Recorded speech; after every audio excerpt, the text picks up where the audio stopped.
asalaamaaleykum sëñ bi ñu ngi lay nuyu. yàlla ci yàlla ñu ngi lay baa ñu fàttali tur beeg sant bi. Yoro Fula Diallo. d'accord sëñ bi gannaaw bañ leen jaalee tiis bi nga xam ne nag moo daw seen kaw ndax mën nga ñëwalaat yow ak ñi nga xam ne nag ñoom ñooy victime yi wala kenn ci victime yi lan ngeen bokk.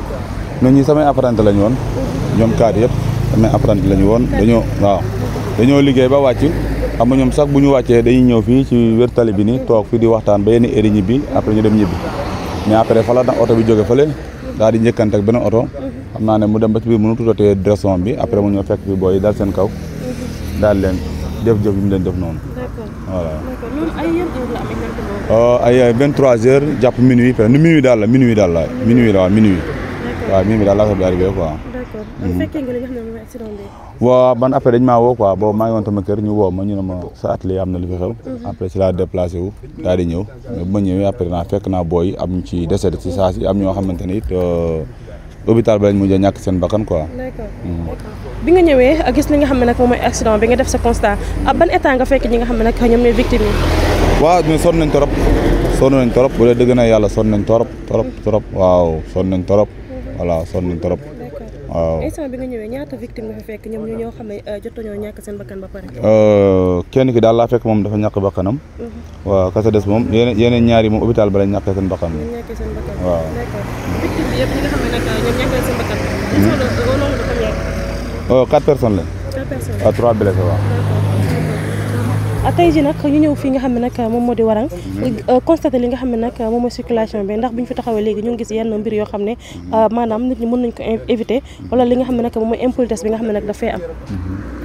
fii de moom mu ngi nii nag oto yi moom dañ fiy daw allure quoi fii moom dafa war a am ay doodaan fii moom oto yi jógee fii moom dafa mel nii daanaka mu dañuy daw allure voilà te aussi tali baa ngi nii normalul voilà dafa xapati côté yëpp loolu ci mën a jàppale ñu jàppale ñu defañ ci doodaan bu mu ne am ñaari doodaan sax baax na waaw loolu daal lañ ci doon lii quoi te aussi waxtaan wax chauffeur yi ñu si daw ndànk quoi voilà loolu daal la am loo xam ne dañ ko ci doon wax quoi.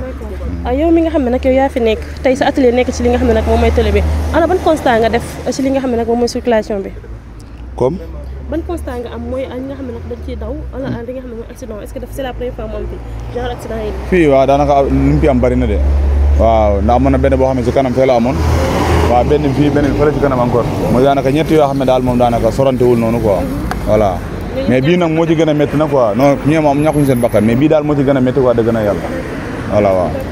tey jii ay nit ñëwoon di liggéey ak yow ba tey samedi ku ci nekk nag waroon wàcc dem fekk si ñi nga xam ne nag ñoom ñooy sa njaboot tey seen njaboot ñooñu ñu woo leen ne leen ñoom nag daal dinañ ñàkk seen bakkan tey bi nga yëgee loolu noonu lan nga yëg. non dafa métti daa métti trop ndax dara gënul métti ñu jox la benn xale boo xam ne yaa ko yar jàngal ko métier mu dem ba war a daanaka am place am fu mu war a liggéey ñu xëy rek ñu ne la accidenté na dee na noonu dafa métti voilà dafa métti trop. ñoom ci ñaata lañ amoon. daanaka daal ñenn ñi ay 23 ans ñenn ñi ay 15 ans yooyu noonu quoi muy gën a ndaw yi quoi.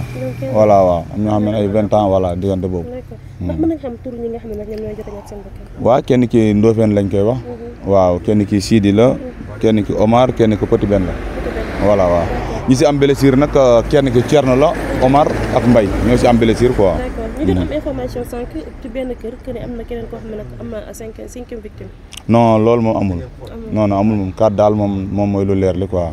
waaw 4 personnes lañ daal waaw. waaw kenn ki daal moom moo xaw a sonn quoi mooy Mbaye.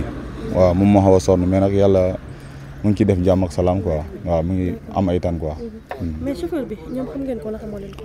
chauffeur bi daana ñëw sama atelier fii ma koy dépanner. voilà mais taxuma ko miinante moom noonu quoi waaw dëgg na yàlla. moo xamante woon ak booy yi. waaw xamante woon ak booy yi quoi mais nekkul 100% nag quoi. waaw xamante woon nag booy yi nii voilà. d'accord ci information aussi ñu ngi dégg ñi naan moom nag dafa daal di woon ñàkk li nga xam ne mooy sagoom àndutoon ak sagoom. non ànd nag sagoom waaw ànd nag sagoom mais lu war a am moom day am kenn mënu ci dara mais ànd nag sagoom ndax bu wóoroon ne moom bu jógee fa mu doon jógee bu ñëwee day rey booy kon du taal otom bay ñëw fii nii voilà nit moom da nga koy wax rek te nga wax te diggante ak yàlla lu war a am moom bu amee kenn mënu ci dara voilà mais daal xam naa daal moom ak benn oto daal dañ doon dàqante loolu moom lu ma leer te wóor moom mais lu war a am moom bu amee mënu ma ci dara quoi dëgg kenn mënu ci dara xanaa di leen ñaanal yàlla yëral leen xaar leen ay jana tey en tant que chauffeur est-ce que foog nga ne li ni mel war na cee am maanaam tali bi déjà xam na ba pare nag nit di ci daal di dàqante waaw non lii moom du yoon tali bi normal lu ba pare te aussi chauffeur yi aussi dañoo war a daw ndànk ndax tali boo xoolee côté bi nii yëpp amul leen loo xam ne normal na ci amul doodaan amul dara voilà gars yi dañ ciy daw lu leen neex ñoom it voilà daanaka daal muy comme ni ma la mën a di moytu daal waaw ñaan yàlla nag gars yi jàppalañ ci kaw tali bi nii defal ci ay doodaan ndax ay xale lañ fi yore quoi ndax fee ne boo xoolee am na école bu ne fa leen encore heure wàcc bu jotee chauffeur yentaay ñu may leen yentaay duñu leen may voilà dafa doon loo xamante lu métti comme sama grand nu mu ko waxee rek waaw loolu lañ ci mën a jàpp ngeen jàppalante te yàlla tax ok waaw merci beaucoup